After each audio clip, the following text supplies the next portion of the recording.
भक्तों के आप जानते हैं कि अपरा एकादशी के दिन अगर आप सिर्फ एक छोटी सी चीज गाय माता को खिला दें तो आपके घर में ऐसा धन वर्षा का योग बन सकता है कि लोग पूछेंगे अचानक किस्मत कैसे बदल गई। भक्तों, आज जो मैं आपको बताने जा रहा हूं ये कोई साधारण उपाय नहीं है, ये शास्त्रों में छुपा हुआ वो रहस्य है जिसे बहुत कम लोग जानते हैं। और अगर आपने इसे सही तरीके से कर लिया तो पूरे साल माता लक्ष्मी की कृपा आपके घर से जाएगी ही नहीं, लेकिन अगर आपने इसमें छोटी सी भी गलती कर दी तो लाभ की जगह हानि भी हो सकती है। इसीलिए वीडियो को अंत तक जरूर देखना, क्योंकि अंत में मैं आपको एक ऐसा सवाल जवाब बताऊंगा जो आपके सारे भ्रम दूर कर देगा। भक्तों, हमारे सनातन धर्म में गौ माता को सिर्फ पशु नहीं माना गया, बल्कि उन्हें सभी देवी देवताओं का निवास स्थान बताया गया है। कहा जाता है जहां गौ माता रहती है वहां अपने आप ही सकारात्मक ऊर्जा, सुख और समृद्धि आने लगती है। गौ सेवा से बड़ा कोई पुण्य नहीं और गौ का अपमान सबसे बड़ा पाप है। भक्तों, आपने देखा होगा कुछ लोग बहुत मेहनत करते हैं लेकिन फिर भी पैसा टिकता नहीं, और कुछ लोग कम मेहनत में भी धनवान बन जाते हैं। ऐसा क्यों? क्योंकि उनके जीवन में गौ कृपा होती है। भक्तों, अपर एकादशी को पापों को नष्ट करने वाली एकादशी कहा गया है। इस दिन किए गए छोटे छोटे उपाय भी बहुत बड़े फल देते हैं, लेकिन आज मैं जो उपाय बता रहा हूं वो साधारण नहीं बल्कि सीधा लक्ष्मी प्राप्ति से जुड़ा हुआ है। अपरा एकादशी के दिन सुबह स्नान करने के बाद शुद्ध मन से ये संकल्प लें, मैं गौ माता को अर्पण कर रहा हूं, मेरे घर में सुख समृद्धि आए। और फिर गौ माता को केले प्लस गुड़ का मिश्रण या सिर्फ गुड़ खिलाएं। गुड़ को मिठास और समृद्धि का प्रतीक माना गया है। अगर आप अपरा एकादशी के दिन गौ माता को गुड़ खिलाते हैं तो ये संकेत होता है मेरे जीवन में भी मिठास और धन का आगमन हो। कैसे खिलाएं? अपने हाथ से खिलाएं, थोड़ा थोड़ा करके खिलाएं और मन में प्रार्थना करें, हे गौ माता, मेरे घर में धन की कमी कभी न हो। भक्तों, केला वृद्धि और वृद्धि का प्रतीक है। जब आप गौ माता को केला खिलाते हैं तो ये सिर्फ फल नहीं होता, ये आपके जीवन में धन वृद्धि का संकेत होता है। ध्यान रखें, कच्चा नहीं, पका हुआ केला दें, साफ सुथरा होना चाहिए, हरा चारा या हरी घास। भक्तों, हरा चारा स्थिरता का प्रतीक है। अगर आप चाहते हैं कि पैसा सिर्फ आए ही नहीं बल्कि टिके भी, तो अपरा एकादशी के दिन गौ माता को हरा चारा या हरी घास जरूर खिलाएं। इसका प्रभाव घर में स्थायी सुख, खर्च पर नियंत्रण, बचत बढ़ना। भक्तों, अन्न ही धन है। अगर आप गौ माता को रोटी या आटे का लोई खिलाते हैं तो ये संकेत देता है मेरे घर में अन्न धन कभी कम न हो। खास तरीका, रोटी में थोड़ा सा गुड़ रखकर खिलाएं। ये सबसे शक्तिशाली संयोजन माना जाता है। इन चारों में से आप एक भी चीज खिला सकते हैं या सब भी खिला सकते हैं, लेकिन सबसे जरूरी है भाव और श्रद्धा। अगर भाव नहीं तो कोई भी चीज काम नहीं करेगी। भक्तों, बहुत लोग सोचते हैं हमने खिला दिया अब फल मिलना चाहिए, लेकिन ये कोई सौदा नहीं है, ये श्रद्धा और ऊर्जा का आदान प्रदान है। जब आप प्रेम से गौ माता को खिलाते हैं तो वो सिर्फ भोजन नहीं लेती, वो आपको आशीर्वाद देती है जो सीधे आपके भाग्य को प्रभावित करता है। परंतु भक्तों, कभी भी बासी या खराब खाना गौ माता को मत देना, ये सेवा नहीं अपमान माना जाता है और इससे लाभ की जगह हानि हो सकती है। आपने समझ लिया क्या खिलाना है, कैसे खिलाना है, लेकिन अब जो बात समझनी है वह इससे भी ज्यादा गहरी है, क्योंकि सिर्फ सेवा करने से ही फल नहीं मिलता बल्कि कर्मों का हिसाब भी साथ साथ चलता है। और यहीं पर बहुत लोग गलती कर बैठते हैं।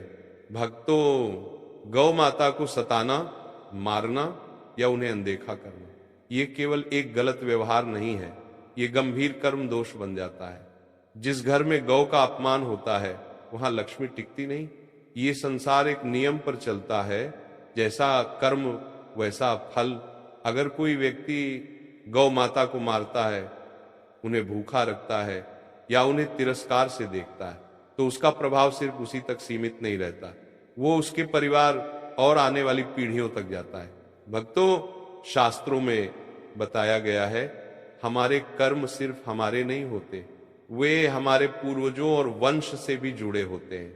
अगर किसी वंश में गौ माता का अनादर हुआ है तो उसके परिणाम आने वाली पीढ़ियों को भी भुगतने पड़ सकते हैं। इसका असर कैसे दिखता है? घर में हमेशा पैसों की कमी, बिना कारण कर्ज बढ़ना, मेहनत के बाद भी सफलता न मिलना, घर में अशांति और तनाव। भक्तों, लोग सोचते हैं हम तो ठीक है, फिर भी समस्या क्यों? कारण कभी कभी पिछले कर्म और पूर्वजों के दोष भी होते हैं। भक्तों, एक परिवार था, सब कुछ था, पैसा, घर, सम्मान, लेकिन धीरे धीरे व्यापार गिरने लगा, कर्ज बढ़ गया, घर में कलह शुरू हो गई। जब किसी संत से उन्होंने पूछा तो पता चला उनके पूर्वजों ने कभी गौ माता को बहुत कष्ट दिया था और वही कर्म अब उनके जीवन में परिणाम दे रहा था। ये सुनकर वे टूट गए, लेकिन उन्होंने हार नहीं मानी। उन्होंने गौ सेवा शुरू की, रोज रोटी खिलाने लगे, गौशाला में दान किया, धीरे धीरे सब कुछ वापस आने लगा। भक्तों, अब सबसे जरूरी बात, अगर किसी से गलती हो गई हो या पता नहीं कि पूर्वजों ने क्या किया तो क्या करें? उसका एक ही उपाय है, गौ सेवा। रोज एक रोटी गौ माता को दें, हफ्ते में एक बार गुड़ खिलाएं, समय समय पर गौशाला में दान करें और मन से क्षमा मांगे। हे गौ माता, जाने अनजाने में हुई गलती के लिए क्षमा करें। सिर्फ मारना ही पाप नहीं है। अगर आप किसी भूखी गौ माता को देखकर भी अनदेखा कर देते हैं तो यह भी एक प्रकार का दोष बन जाता है, क्योंकि सेवा का अवसर मिलने पर भी न करना, यह भी कर्म में जुड़ता है। सवाल, अगर हमने कभी जानबूझकर कुछ नहीं किया तो भी दोष होगा? जवाब, अगर आपके हाथ से नहीं हुआ तो दोष कम होता है, लेकिन वंश और कर्म का प्रभाव फिर भी आ सकता है। इसीलिए सेवा करके उसे संतुलित करना जरूरी है। अब क्या गौ सेवा से सच में दोष खत्म हो सकता है? भक्तों, पूरी तरह खत्म हो या ना हो, लेकिन उसका प्रभाव जरूर कम होता है और जीवन में सुधार आने लगता है।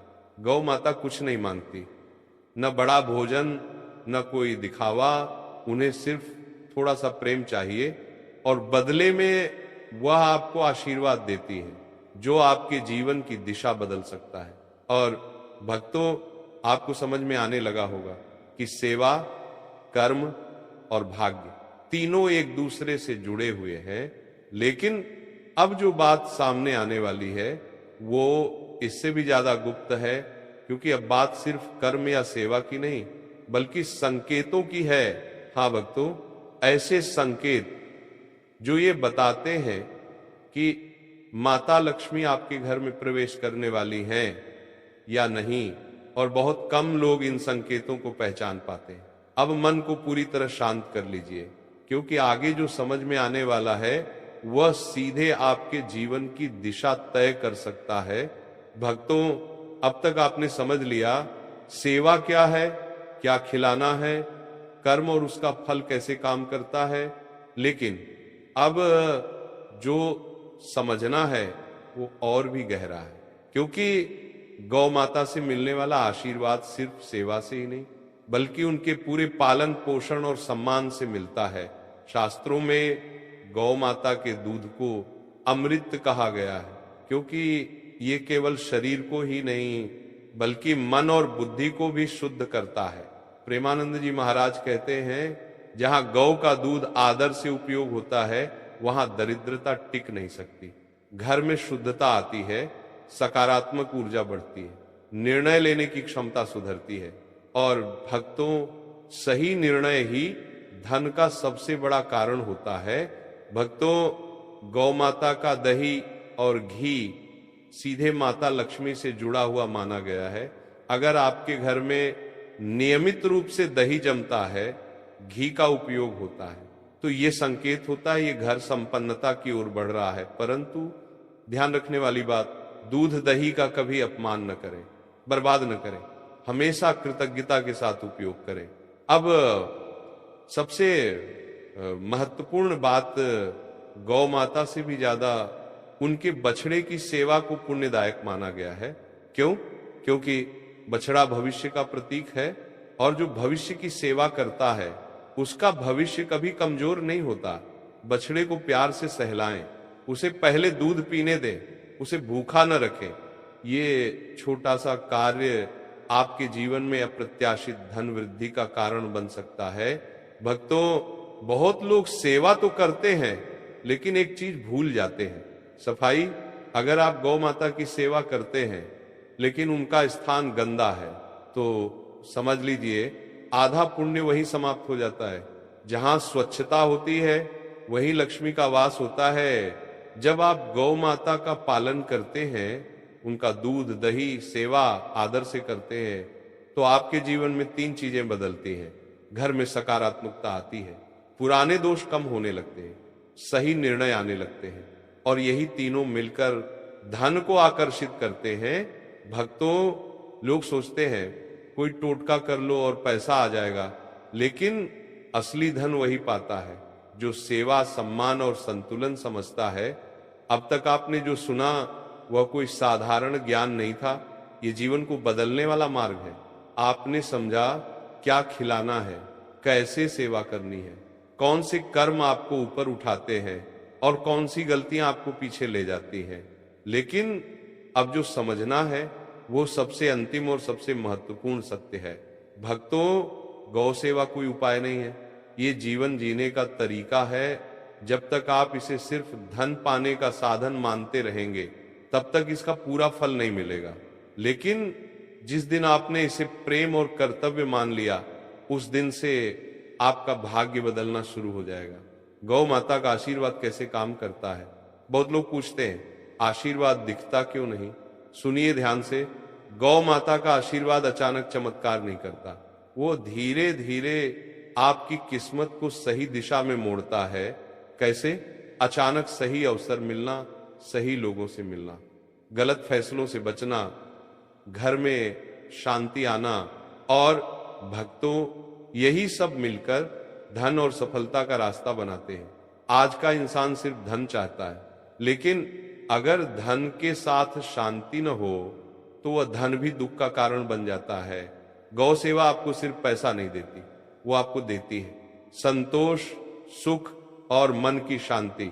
और जब ये तीनों मिल जाएं तो धन अपने आप आकर्षित होता है अगर आप सेवा करते हैं। लेकिन अहंकार आ गया, दिखावा आ गया, तो समझ लेना वही सेवा धीरे धीरे समाप्त हो जाएगी। इसीलिए हमेशा विनम्र रहना और सेवा को गुप्त रखना, दिल को छू लेने वाला सत्य। जब गौ माता आपको देखती है तो वो ये नहीं देखती आपके पास कितना धन है, वो देखती है आपके दिल में कितना प्रेम है, और उसी प्रेम के आधार पर वो आपको आशीर्वाद देती है। तो भक्तों, अब सब कुछ स्पष्ट है। सेवा करो, सम्मान करो, स्वच्छता रखो और प्रेम से जुड़ो। धीरे धीरे आपका जीवन बदल जाएगा और एक दिन ऐसा आएगा जब आप खुद महसूस करेंगे सच में गौ कृपा से सब कुछ संभव है। अंतिम प्रार्थना, हे गौ माता, हम सब पर अपनी कृपा बनाए रखें, हमारे जीवन से दुख और दरिद्रता को दूर करें और हमें सही मार्ग पर चलने की शक्ति दें। कमेंट में राधे राधे जरूर लिखें, और अगर आपके दिल में सच्चा भाव है तो पूरे श्रद्धा से बोलिए जय गौ माता।